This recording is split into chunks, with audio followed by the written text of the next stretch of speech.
Hi, my name is Shyla and this is my new channel for all things fashion, flower, and food, but mostly flower. For today's video, I'm going to be trimming this cannabis I just grew and talking about my cannabis journey. I just grew some Girl Scout cookies using my Annaboto machine.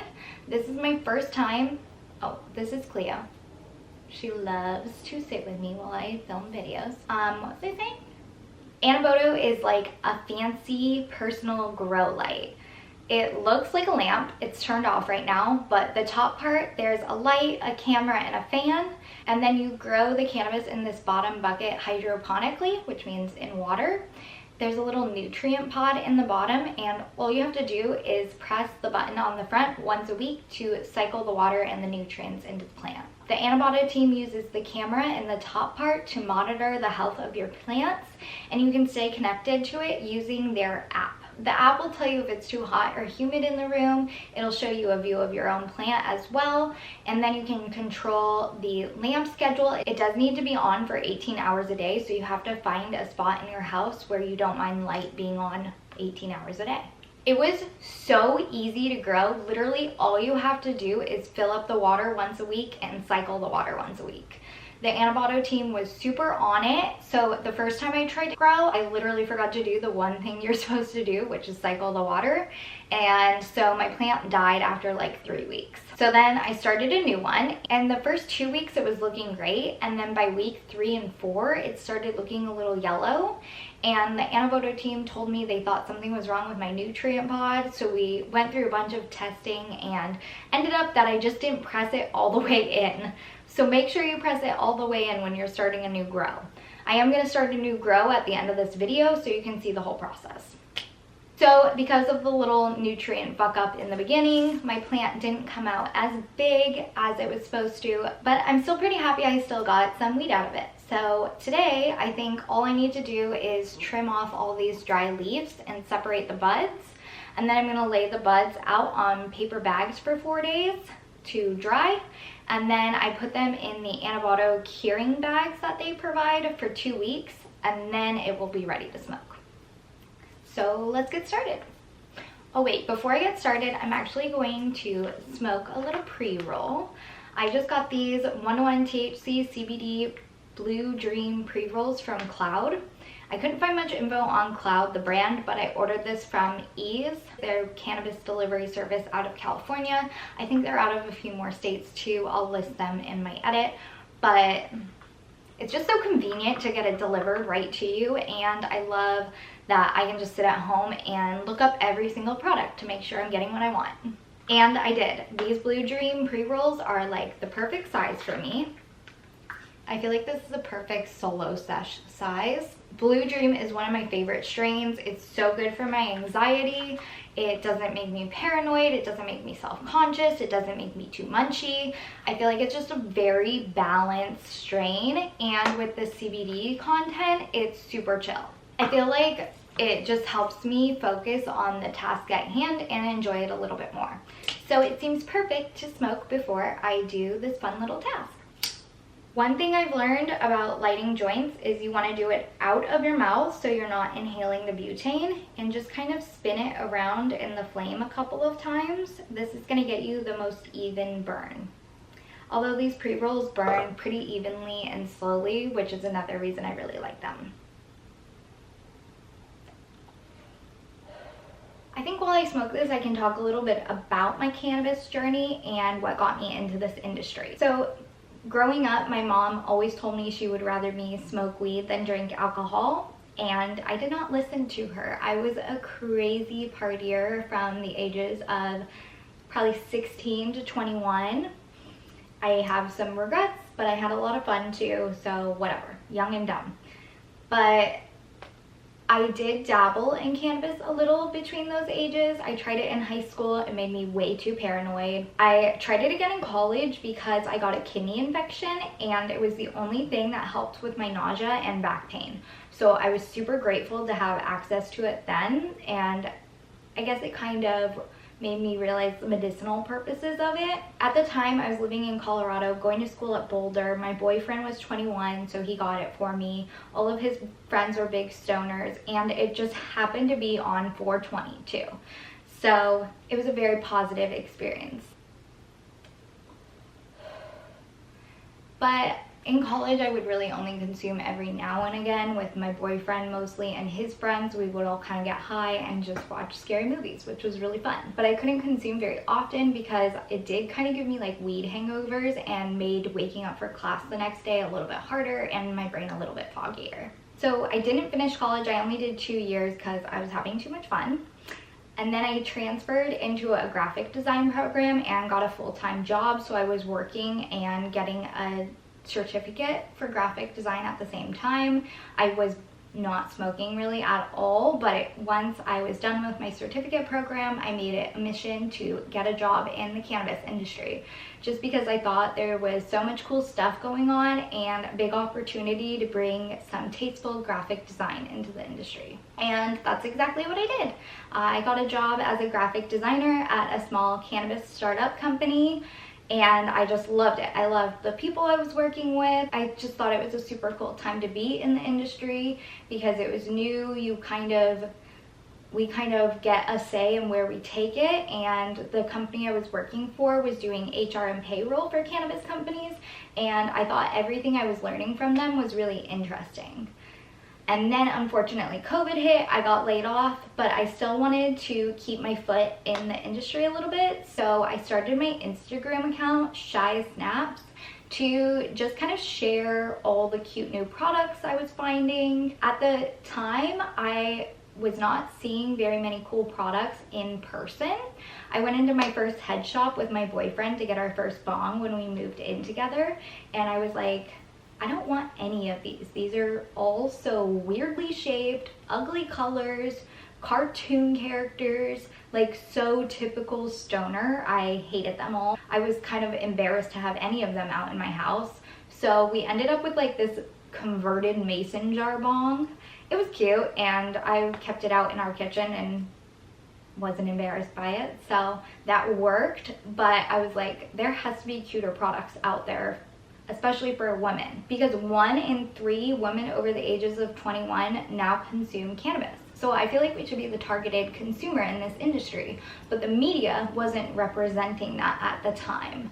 I feel like there were no cool stoner girls in the public eye. All I could think of was like Martha Stewart and Rihanna.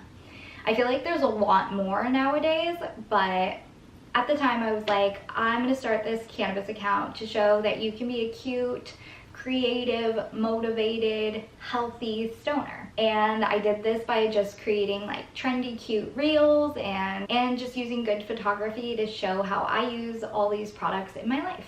And now 3 years later, I'm a pretty daily consumer. I've tried so many products. I've met so many people, I've connected with so many cool brands, I've gone to parties, I've gone to lounges, and now I feel like I'm at a point where I'm more confident, I understand this industry so much more, and I just feel ready to share more of my life with you all so you can maybe relate a little bit more and we can become digital friends. Alright, this just kind of went out by itself, so I'm just going to start trimming. You can see I barely smoked any. Too busy talking. But I kind of feel it, like it's a very light, heady, just chill high. Alright, I'm gonna get comfortable because I feel like this is gonna take a while. I'm just gonna like rip a stem off and start trimming. Annaboto does provide you with these little trimmers, which is super convenient. They work great. This is my first successful grow, so by no means is this supposed to be a tutorial on how to trim. It's just kind of a chat and trim.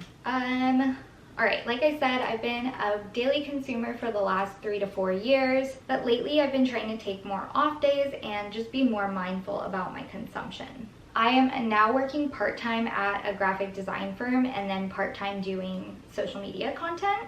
So I've been trying to take my graphic design days as off days from cannabis, just not consume at all. And it's made me realize I feel like I was consuming a little too much out of boredom. So now I try and just ask myself before I consume, like, why am I consuming, and set an intention. So for example, the other day I was having a hard time with this logo design project I was working on. So during my lunch break, I was like, I'm gonna smoke a little, and my intention right now is to start thinking a little bit more outside of the box and think a little bit more positively and be more confident with my design skills. And I smoked some Durban Poison, which is one of my favorite daytime strains. People call it the espresso martini of weed, which I think I just like that, so it has become a favorite strain of mine. I'm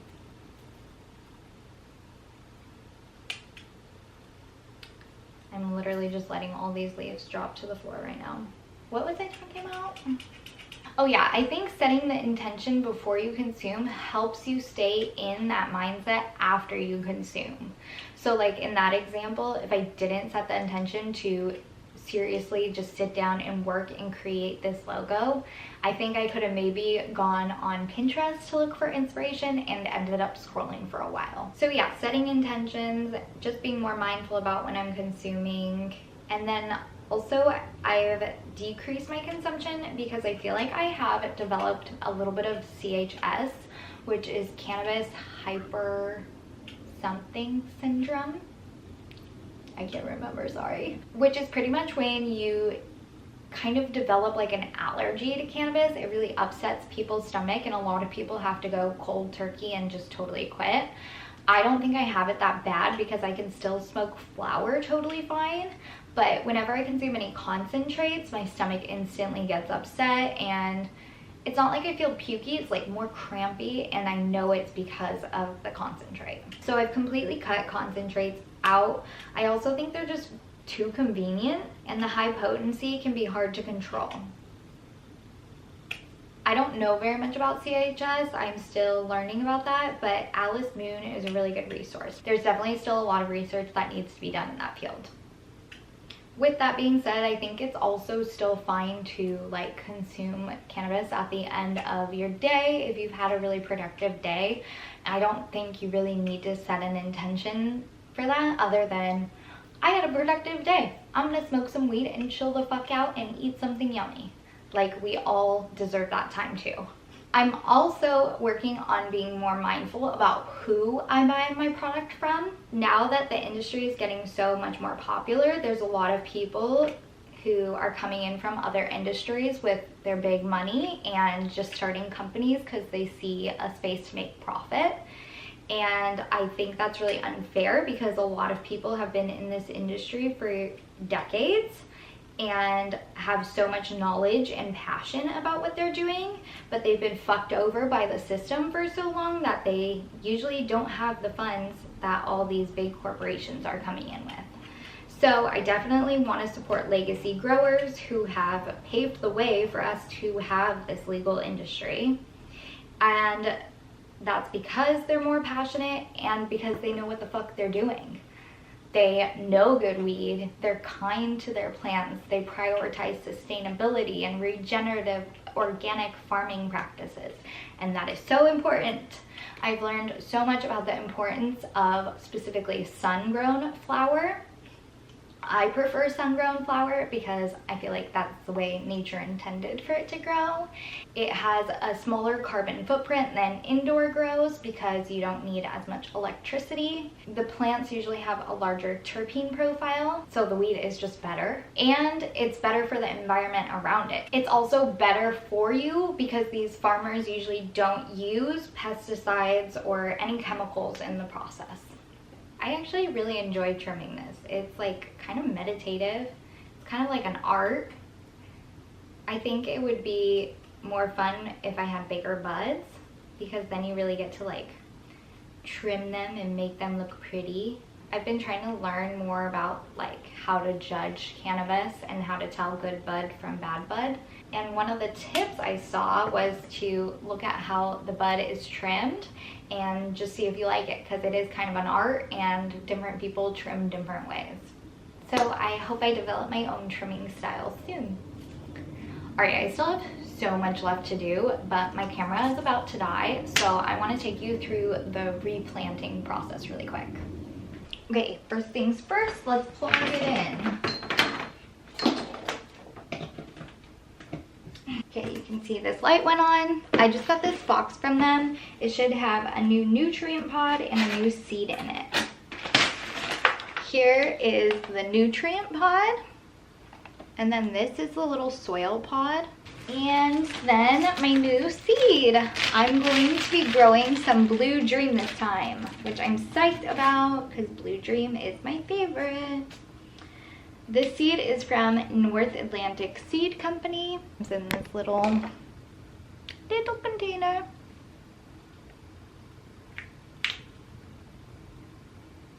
Where is it? Excuse me, Cleo.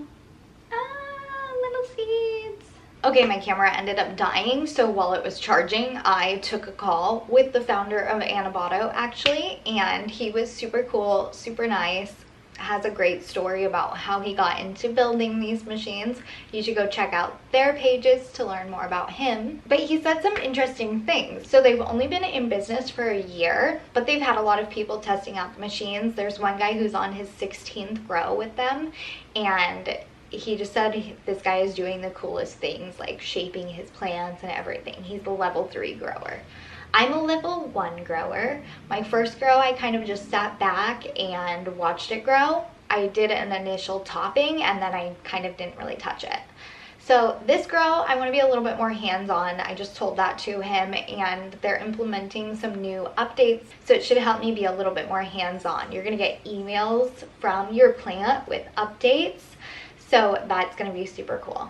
One interesting thing he just told me was that they've had women report back that they talk to their plants every day, and since they can monitor all the plants, they haven't had too many people growing with them yet, but preliminary results, it looks like women's plants are coming out bigger and healthier. So I think it'd be cool if a lot more people start growing with them and they can come up with conclusions based off the data like that. But okay, let's get into starting this new grow. And so you just put this seed in the top of this soil. Just right in there. And then put this in there and put this little plastic cap on it. I think that just like makes it like a greenhouse. It's like a greenhouse effect. Helps keep it warm and moist. Okay. So now that I have that ready, I'm gonna go to the app and I'm gonna start a new grow. And they just walk you through this whole process. Step 1 is to put the nutrients cartridge in and put it in until you hear the click sound. Really important. So I'm gonna take this top off, and the nutrient pod just goes in like this. That's in for real. Nutrient pod has been clicked in. Insert your seed into the top of machine. What kind of seeds do you have? Blue Dream. It's not on here. Blue Dream. The best strain ever. Let's put this in. Just take this. Click it in. Easy. Next. Lift the lid on the lift. Okay, this is something I love about the design of the machine. This bucket is removable. They have a little key here for what the flashing light on the front of the machine means. And then a little fill line so you know exactly how much water to fill up. I'm gonna go fill it up.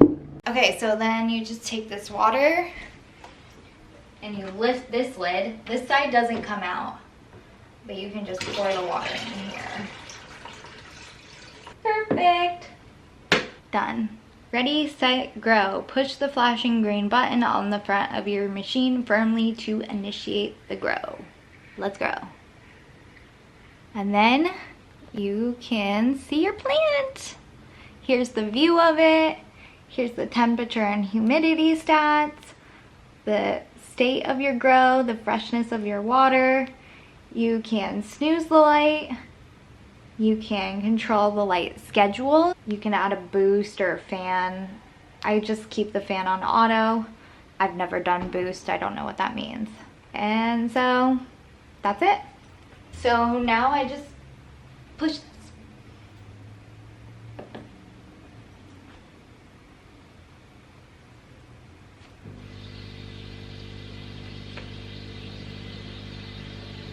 All right, we're in business. I'm gonna keep this machine in the back of all of my YouTube videos so you can see how my plant grows. And follow my Instagram and check my stories for more daily updates.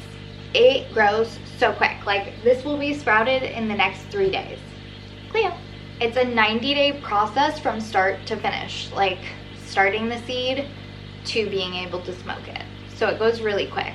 I'm really excited about this and really excited to take you guys along for this growing journey. As far as my YouTube page goes, please let me know if there's any videos you want to see specifically. My plan is to be sharing more about what I've learned in this industry, how I practice mindful consumption, strain recommendations, sustainable fashion, healthy munchies, and then just life, relatable, fun life things. What else do you guys want to see from me? Let me know in the comments and on my Instagram. I will keep you posted on how this grows. Now I'm gonna go smoke some Blue Dream to celebrate this grow.